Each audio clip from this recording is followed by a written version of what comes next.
This is a LibriVox.org recording by D.E. Whitcower. Thus Spake Zarathustra by Friedrich Nietzsche, translated by Thomas Cummin. Chapter 65. The Magician. 1. When, however, Zarathustra had gone round a rock, then saw he on the same path, not far below him, a man who threw his limbs about like a maniac, and at last tumbled to the ground on his belly. "Halt!"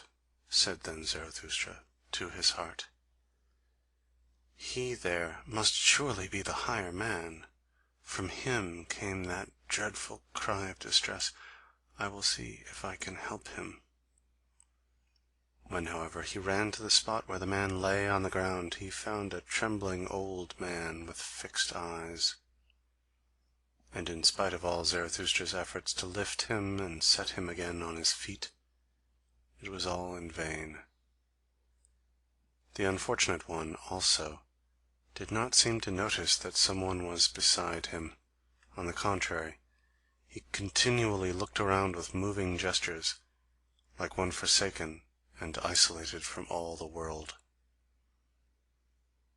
At last, however, after much trembling and convulsion and curling himself up, he began to lament thus: "Who warmth me, who loveth me still? Give ardent fingers, give heartening charcoal warmers, prone, outstretched, trembling, like him half dead and cold, whose feet won warmth, and shaken, by unfamiliar fevers, shivering with sharpened, icy cold frost arrows, by thee pursued, my fancy, ineffable, recondite, sore frightening, thou huntsman hind the cloud banks, thou lightning struck by thee, thou mocking eye that me in darkness watcheth. Thus do I lie, bend myself, twist myself, convulsed with all eternal torture, and smitten by thee, cruelest huntsman, thou unfamiliar God. Smite deeper, smite yet once more, pierce through and rend my heart. What meaneth this torture with dull indented arrows? Why look'st thou hither, of human pain not weary, with mischief-loving godly flash-glances? Not murder wilt thou, but torture, torture? For why me torture, thou mischief-loving, unfamiliar God? Ha! Ha! Thou stealest nigh in midnight's gloomy hour. What wilt thou? Speak! Thou crowd'st me, pressest? Ha! Now far too closely. Thou hear'st me breathing, thou o'erhear'st my heart, thou ever jealous one. Of what, pray, ever jealous? Off! Off! For why the ladder? Wouldst thou get in? To heart in clamber? To mine own secretest conceptions in clamber? Shameless one, thou unknown one, thief! What seekest thou by thy stealing? What seekest thou by thy hearkening? What seekest thou by thy torturing, thou torturer, thou hangman God?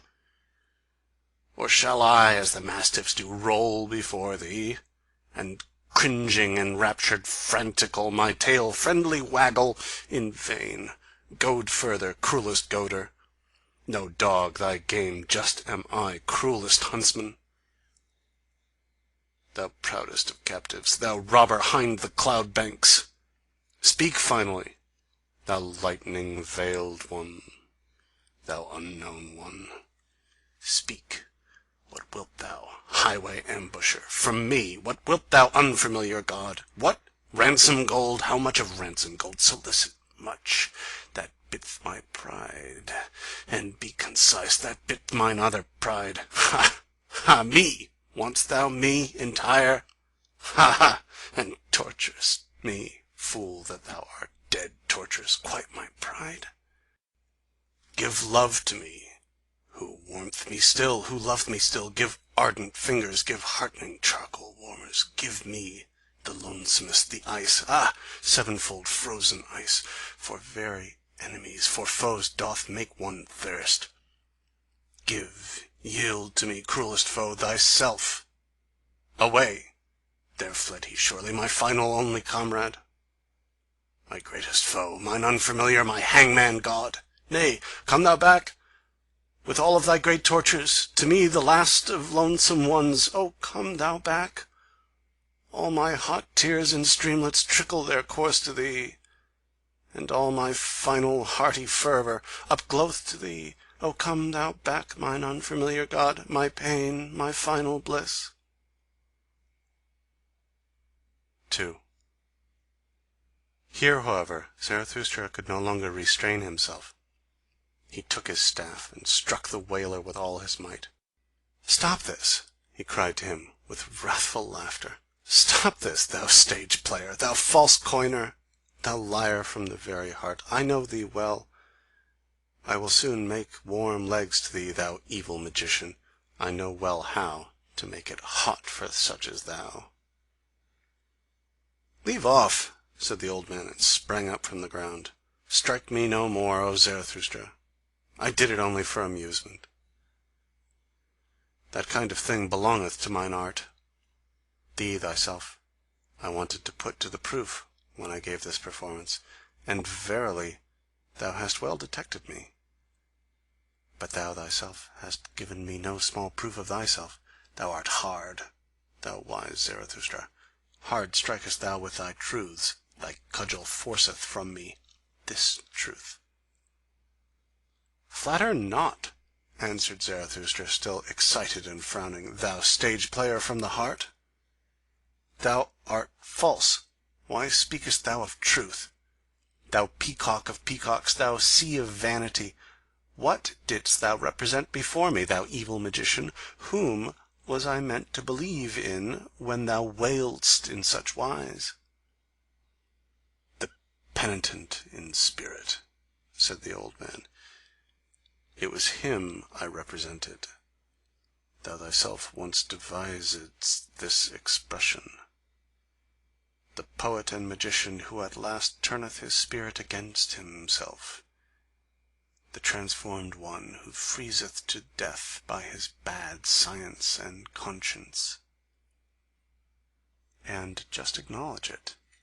It was long, O Zarathustra, before thou discoveredst my trick and lie. Thou believedst in my distress when thou heldest my head with both thy hands. I heard thee lament, 'We have loved him too little, loved him too little.' Because I so far deceived thee, my wickedness rejoiced in me. Thou mayest have deceived subtler ones than I," said Zarathustra sternly. "I am not on my guard against deceivers. I have to be without precaution, so willeth my lot. Thou, however, must deceive, so far do I know thee. Thou must ever be equivocal, trivocal, quadrivocal, and quinquivocal. Even what thou hast now confessed is not nearly true enough, nor false enough for me. Thou bad false coiner, how couldst thou do otherwise? Thy very malady wouldst thou whitewash if thou showed thyself naked to thy physician. Thus didst thou whitewash thy lie before me, when thou saidst, I did so only for amusement. There was also seriousness therein. Thou art something of a penitent in spirit. I divine thee well. Thou hast become the enchanter of all the world. But for thyself thou hast no lie or artifice left. Thou art disenchanted to thyself. Thou hast reaped disgust as thy one truth. No word in thee is any longer genuine, but thy mouth is so. That is to say, the disgust that cleaveth unto thy mouth. Who art thou at all? Cried here the old magician with defiant voice. Who dareth to speak thus unto me, the greatest man now living?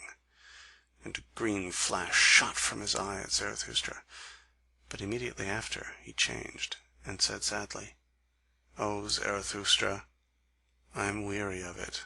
I am disgusted with mine arts. I am not great. Why do I dissemble?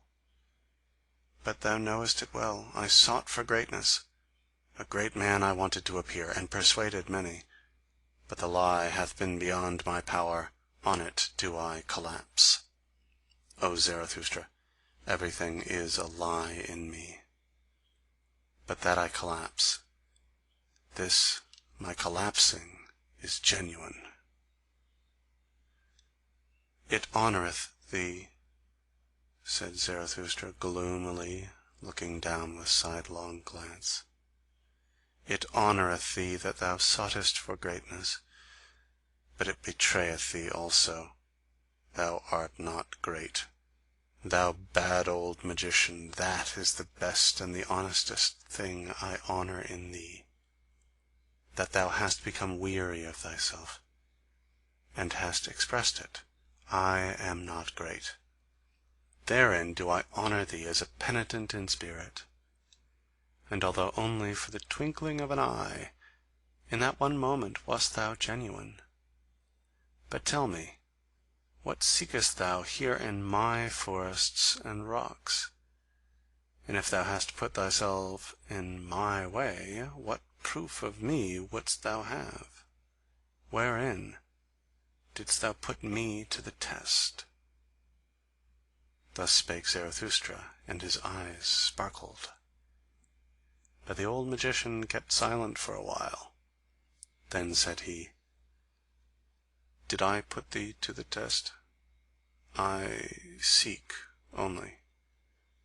O Zarathustra, I seek a genuine one, a right one, a simple one, an unequivocal one, a man of perfect honesty, a vessel of wisdom, a saint of knowledge, a great man. Knowest thou it not, O Zarathustra? I seek Zarathustra. And here there arose a long silence between them. Zarathustra, however, became profoundly absorbed in thought, so that he shut his eyes. But afterwards, coming back to the situation, he grasped the hand of the magician, and said, full of politeness and policy, Well, up thither leadeth the way. There is the cave of Zarathustra. In it mayest thou seek him whom thou wouldst fain find. And ask counsel of mine animals, mine eagle and my serpent. They shall help thee to seek. My cave, however, is large. I myself, to be sure, I have as yet seen no great man. That which is great, the acutest eye is at present insensible to it. It is the kingdom of the populace. Many a one have I found who stretched and inflated himself. And the people cried, Behold, a great man! But what good do all bellows do? The wind cometh out at last. At last bursteth the frog which hath inflated itself too long. Then cometh out the wind. To prick a swollen one in the belly I call a good pastime. Hear that, ye boys? Our to-day is of the populace. Who still knoweth what is great, and what is small? Who could there seek successfully for greatness? A fool only. It succeedeth with fools. Thou seekest for great men, thou strange fool. Who taught that to thee? Is to-day the time for it? O thou bad seeker, why dost thou tempt me? Thus spake Zarathustra, comforted in his heart, and went laughing on his way. End chapter 65. This recording is in the public domain.